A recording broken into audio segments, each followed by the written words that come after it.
this guy definitely has helped hundreds, maybe even thousands of people with his reach on Instagram.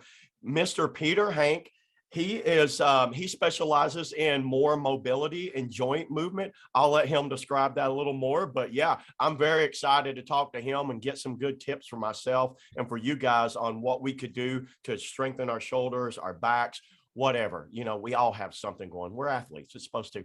Peter, man, how's it going, buddy? Not too bad, thanks. Yourself? Not too bad. You know, the allergies here in the US are really kicking my ass. So it sounds like I might be stuffed up, but the allergies are just killing me over here. You're in the UK, right? Yeah. So still there's the same season, so we got a bit of allergies around. So yeah, I understand. Yeah. But yeah, man, what we had talked about a little bit before we started here, I wanted to bring you on and get some tips and ideas for my viewers on what we could do as kayakers, whitewater kayakers, to help strengthen and get more mobility in our actual shoulder joints. I have very tight shoulders. I've never had a dislocated shoulder, but I know a lot of people have. And I would like to get some of your opinions on what you think are some of the best ways we could prevent, you know, injuries of dislocations or rehab or just strengthen our shoulders in general. So yeah, go ahead, Peter. I'll let you take it away, man. Okay, so this is not only about the shoulders, because all joints moving well, because they're affecting kind of each other. So in short, for your shoulder to move well, it's like a law of order. You need to have enough space in the rib cage, so your scap's moving well, and then shoulders can move well. So yeah, so that's the way it works. So only shoulders are shoulders, but if there's not enough space, imagine yourself, things cannot move. Yeah, so that's the way it works. Okay. So that's why you have to take care of your whole body mobility. If we're talking shoulders, probably especially on the upper limbs, yeah. So you have to have good spinal mobility, so spine flexes and extends, and you need your scaps to move, and you need your shoulders to move, yeah. And that's the way it works. And you need certain ranges of motion, which you can check. So if you have enough, let's say, internal rotation, I know everyone can do this movement, but it's kind of a specific, because if you had the rod through your elbow, you can imagine yourself what I'm talking about, yeah. Imagine yourself this a rod for your elbow. Then you would move your arm kind of round. So it's like you could imagine yourself this golf club. When you are turning golf club, one bit is moving. Yeah. So to check it, that's really simple and the easy check. You move in your biceps or humerus bone, and then you can see how much actual internal and external rotation you have. But again, this is based on your collarbone not moving. Yeah, so that's kind of easy and simple at the same time. Yeah, so yeah, and that's the way it works. If your shoulder moving into a nice internal external rotation, then you need stuff like your flexion and extension. So it's like a shoulder needs to rotate. So the easiest way to check is you doing basic shoulder rotation without any other joints moving, and that should be smooth, and you shouldn't be click in other bits. Obviously, when you're doing kayaking, then probably you might be a bit tight. But again, well, I click when I do that. Is that a bad thing for when your shoulder clicks? Like mine will click when it goes around, but it's not pain. It's just clicking. It's not painful. It's okay. Yeah, that's nothing wrong with it. Yeah. Okay. Good to hear. Yeah, it clicks. Yeah, that's the way it works. So nothing wrong about it. But what I was talking about. Yeah. So let's say you don't have enough shoulder mobility and you're doing kayaking. Yeah. So let's say you can lift your arm overhead somewhere here without cheating, without bending your elbow, other bits, but then you're doing kayaking. So if you go above there, which you have to in kayaking, yeah. Yes. Then you go in over your actual range of motion, which you can control, because you can control actively here. Later, you have to, I don't know, bend your back slightly or do something just to get overhead. So to be honest, you don't have strength there. So sooner or later, if you'll be doing kayaking or any other activity which you get in arms overhead, you will get yourself injured because you cannot actively get there. You know what I mean? Yeah, because that's what tests would show. Yeah. So it's as simple as that. So how to make sure that you got that mobility? You have to train it. Yeah. But how to train it? Because you can see a lot of videos on the YouTube and other stuff. Everyone will be telling you, okay, 5 exercises to bulletproof your shoulders or stuff like that. But this is kind of a crap, and people looking for sensationalism, you know what I mean? Because they just say, oh yeah, someone will watch my video, stuff like that. So, but it doesn't work that way. You have to put effort on daily basis. So let's say starting from doing your cars, which are control articular rotations. In other words, they are joint circles, yeah? Yeah. And I was showing you a shoulder, for example, yeah? If your shoulder rotates well, then your shoulder moves well, yeah? And there will be other bits, your spine and your scapes and other things, but they have to move in. And so those control articular rotations are like for your joints, like brushing your teeth. It's like your joint hygiene, kind of makes sense. You can, just to maintain it, you have to do something with it, yeah? It's not granted. Imagine yourself, what would happen if you didn't brush your teeth? Probably for a day, two, I don't know, maybe a week, 2 weeks, but something would happen with time, am I right? Something, cavities and other bits, yeah? Yeah. The same story with your joints. To maintain that range of motion which you have, not to lose it, it's like that rule, use it or lose it for your brain. You have to keep using it every day. But as we sit in, and we have the sitting jobs and other bits, all those joints starting to kind of decrease in range of motion, because you don't need that range of motion. That's what you're telling to your brain by doing things which you're doing. If you sit in 10 hours in this position, you'll be in this position, so like even when you're walking, so it'll be difficult like that for you to straighten up. So to prevent it, the easiest way is to do your cars, yeah, which also you can find them on my Instagram. Those are just basic rotations. Yeah. But what's happening when you get injured? Oh yeah, that's the other things, because then probably your circle would be around here, yeah. So you could start doing it here just to move while you're feeling pain-free. And with time, that would help with your recovery. But it wouldn't be as simple as just moving your shoulder. Yeah, that would help. But then again, you would recover somewhere where you would have probably not much of a symptoms, but still you would be weak around that area. Yeah, so you have to strengthen that area. But it's not like you get to the gym and get the some bench presses or overhead presses, because as I was saying before, you cannot move in those ranges of motion. Yeah, so then it will be based on the system which I like to use is a functional range conditioning. You would be doing some contractions and trying to strengthen both sides of the joint. So I don't know, let's say you press in one way, another way, but that would have to be in the certain position. And it's as simple as that. You improve in those ways. Yeah. So you don't recommend like lifting a lot of heavy weights, right? That's not what you would recommend. I do like overhead presses at the gym. I'll do like overhead presses. Am I doing more damage to my shoulder by doing those? Again, depends. We would have to assess, yeah, and see what's your actual honest range of motion when you're going overhead, and then we would have to adjust towards it, yeah? Yeah. You know, it doesn't tell me anything because we would have to see how your spine looks like and stuff like that. So the easiest way to establish, to be honest, would be if you get yourself on the floor and you get in your upper back slightly rounded, yeah? And then you get in your arms overhead and making sure that whole spine still stays on the floor without changing shape, yeah? And then you can see where you can go. So a lot of people, without bending your elbows or anything, so a lot of people, let's say, will end up there. That would mean, because later they will bend elbows, you know what I mean? And then that's not your honest range of motion anymore. So based on where those arms would be, that would be a recommended way of pressing. So rather than you doing the, let's say, barbell press, you could do a landmine press. So, you know what I mean? Still be shoulder press, but it wouldn't be that high. And this way, yeah, like more out like that. Okay. Yeah. And then it wouldn't be a harm to your joints because you can move there with control.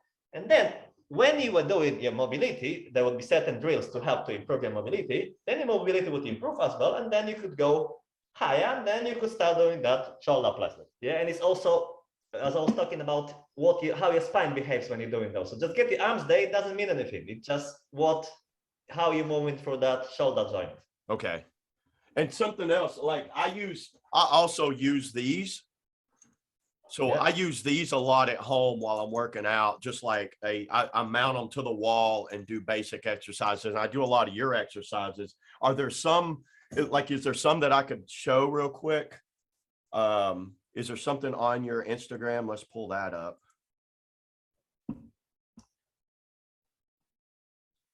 Can you see that? Yeah, I can see all of them. The shoulder impingement, yeah. This one right here was the one that I liked the most. And you had several. So this one is a shoulder internal rotation stretch. So normally people will be limited in shoulder internal rotation. So when you're there, you just breathe in and trying to relax all those muscles around which might be tight, yeah? But that would be only first step. So that will kind of relax your body, but you would need to follow up after this with other bits. That would be like if you had your workout, that would be a warm-up before doing the other things. Still, so still it's helpful, but you need to follow up. So this is a T-spine rotation. As I was saying, you need your spine to move well. So T-spine needs to rotate. Otherwise, that might cause quite a lot of issues. And this is just basic scap guards. So your scapulas, your shoulder blades needs to also move. As I was saying, if they don't move, shoulder blades also might be, sorry, your shoulders might be limited as well. So yeah, this is more for the scapulas in the back, loosening them up, correct? Yeah. Okay. All those muscles connecting around the shoulder. This is just shoulder external rotation and internal in this position. And this is the same, but see, just arm is slightly higher. So that's just a different angle. Still it's shoulder internal external rotation.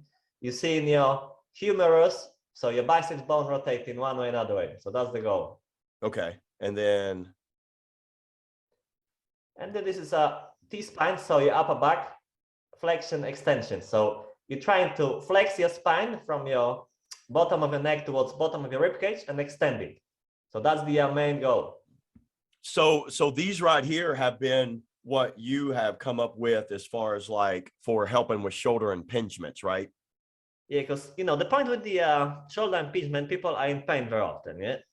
So those exercises is to get them moving and give them first step. So this is not like a blueprint to get rid of it completely, but as I said, this is just to help to reduce symptoms, and then you can start doing other things which will get you better. Now this is some of your shoulder mobility exercises which I've used. This one is useful stuff because band kind of is guiding you as well, and you rotating your shoulder and your rib cage, which is good stuff, especially for you kayakers. That would be great stuff. Yeah. But again, this is just mobility exercise. This is just basic shoulder rotation. This is just different position. I was showing you the same stuff when I was moving my shoulder. Same story, just you're in different position, so you cannot cheat that much. Those are band pull-up bars. So make sure that your shoulder blades moving better. You get a bit of a chest stretch. So that's useful stuff. Strengthens quite a lot of muscles at the upper back and stretches chest. And this again, combination, your spine flexes to the side, and then you move in your shoulders at the same time. So this is more, okay, this is a swimmers. They're called swimmers. I don't know who called them this way, but you know how it works with the names. Just moving your shoulders round, and that's the way it works. So main thing, shoulders have to move well for you to move well, and you need to get them strong as well. So this is easy and complicated, but the point is, people training the way they're training, and nothing wrong with that, but mobility training is completely different than people think it should be. Because people think in mobility training, you're just going to move few bits there and there. No, it isn't going to work that way. Moving is part of it, but you have to take care of the, I said, strengthening joints. And I said, it's quite easy and complicated. So if you need someone to help, then probably need to find a person who you can trust and then start following them, and perhaps just reach out and get more like I don't know, the training programs or stuff like that. The one which I made is cheap. I just made it for people because I really like to help people, you know what I mean? Because I was I don't have a money from people, other stuff. So I said, okay, I'm going to make a few videos, I'm going to get it to do something, start doing those things and see how it goes. So everyone was well pleased because you're moving your joints, things, everything feeling better, and that's the way it works. Now, would you some of my buddies that paddle, they wear like a shoulder brace while they're paddling. Have you ever seen anything like that with any of the athletes or anything you've worked with? Let me show you real quick. I can show you one of the braces. Okay, they're using it all the time, only for. Can you, like this thing? Okay, so let's say that way. They use it while they're kayaking. What's your opinion on those things? Is that hurting them or helping them? My opinion is like this. All right, so let's say, because that's shoulder stabilizer, it says, So let's say that way. I'll give you an example, and then you will tell me what you think about it. Okay. if you had the leaking roof, yeah, and there was water in your, I don't know, somewhere in the room, then Okay. if you wipe the water, would you be pleased with what you did or not exactly? Or you would need to fix the roof to get rid of the issue. Mm-hmm. Yeah, so what I'm talking about here, if you have poor shoulder stability, then if you're using that stuff, it's like a wiping the water, because it just helps a bit, yeah? You wipe the water, you're pleased that something happened, but cause of the problem isn't solved, yeah? So you need to take care of yourself and then make sure that you got that shoulder stability, so you have to train to it. And then you can do your stuff and you're feeling good. Otherwise, if you have to rely on something, not great, because you should be able to do it.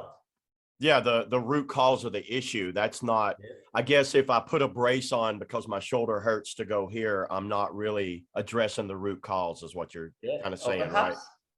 What would mean that perhaps you would have to stop what you're doing for a while, strengthen yourself, and then come back in the smaller bouts of effort, you know what I mean? So you're making sure that you're moving well and you're doing, I don't know, whatever you like to do. We're talking kayaking now. So you're doing kayaking for a small amount of time, seeing how you're feeling, great, still working on your shoulders.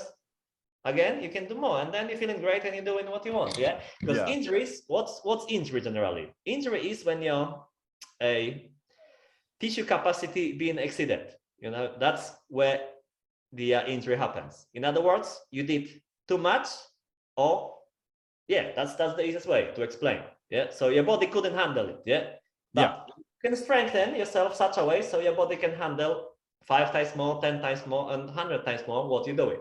But you have to be clever about your training. So it's not only as I'm saying, gym is great, but strength training and mobility training are like a bread and butter. They really are complementing each other.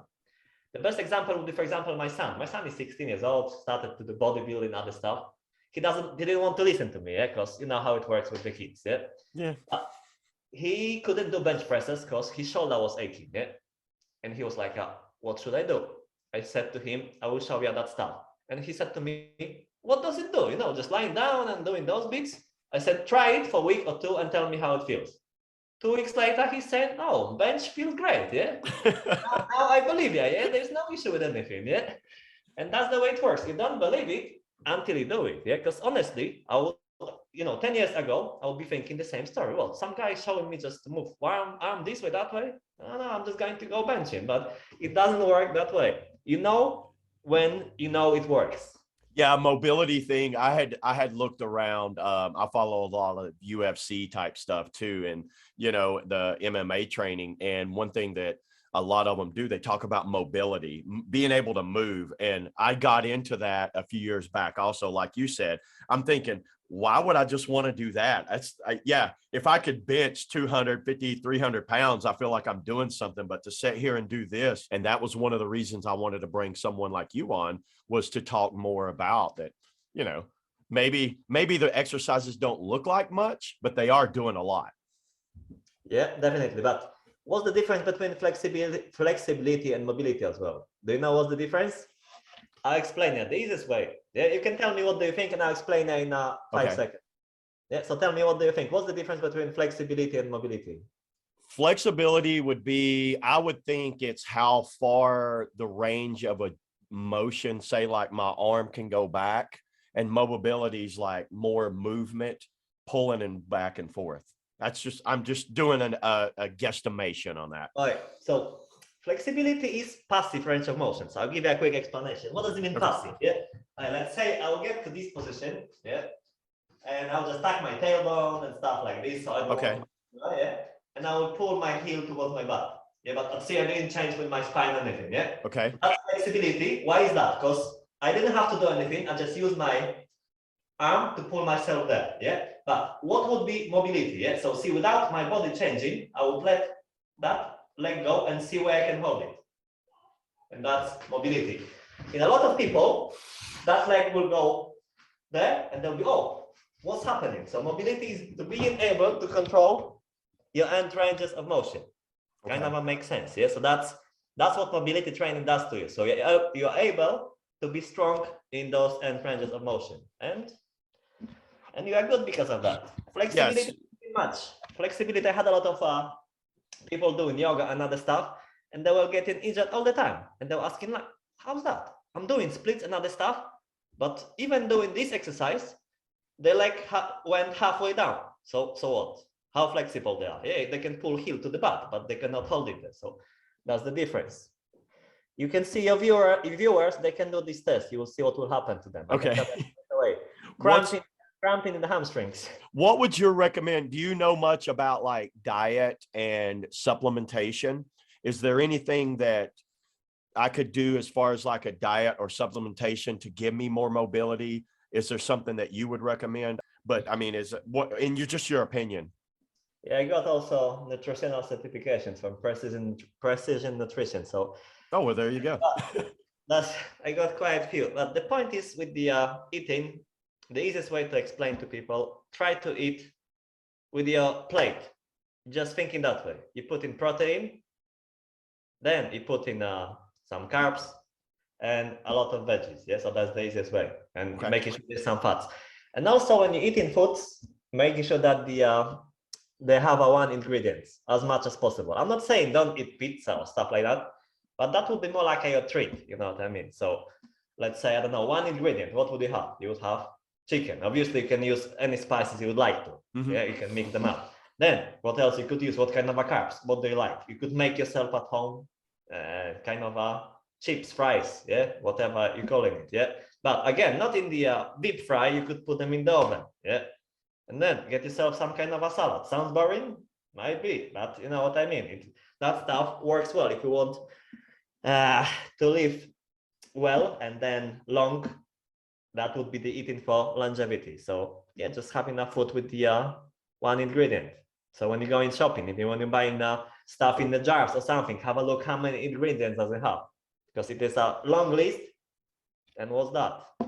Okay. Great. What about any of those like over-the-counter supplements for like joint health? Like I think one is like glucosamine or something like that. Are you familiar with any of the over-the-counter joint health stuffs? What's your opinion on that kind of stuff? You think it's what's the opinion?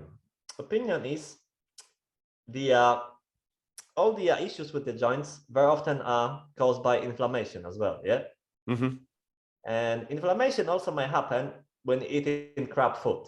Yeah. So when eating crap food, so even when eating crap food and then taking glucosamine, again, better idea would be to start eating a bit better and then perhaps take care of your joints, and then you wouldn't have to take glucosamine. Yeah. There you go. Save money too. That stuff's not cheap. All those movements, they're like lubricating your joints. Yeah. So yeah, if you can do that internally, then glucosamine isn't going to do that for you. Sometimes you might need a help, like I don't know, cycle of 2 weeks if you really need it, but those are special cases. But normally, if you're taking care of yourself, you don't need anything. And another one I've always had curious. I've heard dilemmas on this. So before like I'm paddling, before any type of like event, like say it's a kayak race or any type of day of kayaking, what's your thoughts on proper warm-ups? Should you do stretches? Should you do like, you know, is there, what would you think as far as like a warm-up before a strenuous activity? So warm-up would be still the same, to be honest. If you are doing your mobility daily, then your joints would be strong enough to handle anything you would like to do. So it's like you don't have too much of a warm-up. You could do a few shoulder circles, you could move your spine one way, another way, stuff like that, and you're ready because you were training towards it. You know what I mean? So you're prepared towards that event, rather than you just kind of, oh, what should I do? You know what I mean? It's like if you were preparing yourself and you were training your joints, you're ready to do anything you would like to do. Just get in there and yeah. So that's my opinion, to be honest. So warm up could be anything you would like to do if you already prepared to prepare those joints over the time. Okay. That makes sense. Yeah. As far as, backs. So one of my other friends just recently hurt his back, and I've had some lower back issues too with some disc compressions. Is there anything that you could recommend as far as like disc, like helping out with like disc issues in the lower back? Definitely. And again, remember when I was telling you that you should move in all joints and about control articular rotations? So one of those things is just your spinal segmentation. So you have to make sure that your spine moves well. So what do I mean? Normally there's 24 vertebrae in human body in the spine, yeah? Okay. And each one should be able to move. You know what I mean? Kind of like you get in that visualization, yeah? But as you sit in a lot and other stuff, certain joints kind of stopping to move and they get in like a nearly fused. So let's say 3 doesn't move, and then other few have to move much more because those 3 cannot move. And that's where issues happening. Because there's too much pressure on certain bits and there's not on other bits, there's no pressure. And that's where issue happens. So how to avoid it? Again, you have to make sure that you move in your joints and you move in your spine. And that's one thing, moving, but also working muscles there. So I'm thinking, what? I'm going to do a few, perhaps the sit-ups and stuff like that. It might work, but it might not. As I said, if you move in those joints and you feel like you can control them, I mean your spine in this case, then all is good. So again, mobility training is one answer. Mobility training you do in your cars, and then as I said, that stuff which I produced, which is a mobility program, would be useful to anyone. This 7 days free trial, anyone can try it, see what to do. That's just basic stuff, between 30 and 45 minutes, 3 times per week. And it's as simple as this. Life is much easier than people think. Just those people above us trying to overcomplicate things. Physios will be giving you strange names and a lot of stuff. And then at the end, you're starting to feel stupid because it's like, oh, so many things to do, you know what I mean? But life is much easier. Just doing simple things and all works well. Yeah. Well, dude, Peter, I've definitely enjoyed your content. How can people get a hold of you? Is there a way to get a hold of you? Is the best way through Instagram? Yeah, there's on the Instagram, in my bio, there are links there. Yes, so you got one when you can apply for coaching one-on-one, and there's another one where you got that movability program. Dude, I definitely appreciate you coming on. I didn't want to take up too much of your time here, but I just wanted to put you out there a little more because in paddling, kayaking as a whole, we need to keep exercising our joints. And I love your content there and what you're putting out, and you're helping people. And I definitely appreciate guys like you out there, man. I know I seen the one where you had an 83-year-old grandma doing like upside down hang up. That was awesome. That's there are people who had the sciatica for years, and then they were taking painkillers. They were told by doctors that they will have to get used to live with pain. 2 weeks later with training with me, they're completely fine, no painkillers. So it's much easier than you think. It might look strange, but who cares? If it works, it works. Yeah. That's the way it works. All right, Peter, man. Well, I'll let you get off here. For everybody watching and or listening on iTunes or Spotify here, you can get a hold of him on his Instagram. I'll make sure I get it right here. PH Moves You is his Instagram handle. Go over and check him out. He's got some awesome stuff from backs, from mobility in general. Every joint, you name it, knees, shoulders, elbows, we all need it. But yeah, Peter, man, I appreciate you, dude. Thanks a lot. And I'll end it there, man. Yeah, nice to talk to you. See you. All right, see you, bye.